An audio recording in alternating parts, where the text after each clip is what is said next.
Donc je ferai très attention avec ces jugements de valeur assez péremptoires, hein, assis au coin du feu, comme on dit. Au contraire, je pense que Donald Trump, comme tout président américain, veillera d'abord sur le développement de son économie et surtout sur la protection des intérêts américains. Et donc, de ce fait, aura un regard très attentif sur le développement de l'Afrique.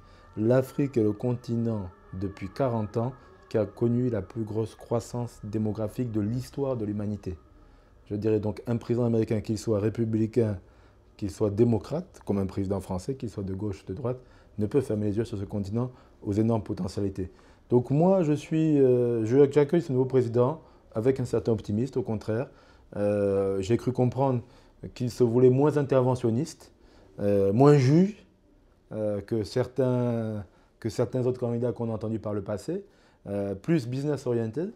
Et je pense qu'aujourd'hui, c'est ce que l'Afrique a le plus besoin. Des gens qui viennent pour parler économie, pour parler développement. Pas de présidents qui viennent porter les jugements de valeur sur nos démocraties, sur notre gouvernance, etc. Parce qu'en cela, et tout le monde le sait, il n'y a pas de solution parfaite. Donc je pense que la démocratie a parlé, Donald Trump a été élu. Ça a surpris beaucoup, mais c'est aussi ça le jeu démocratique.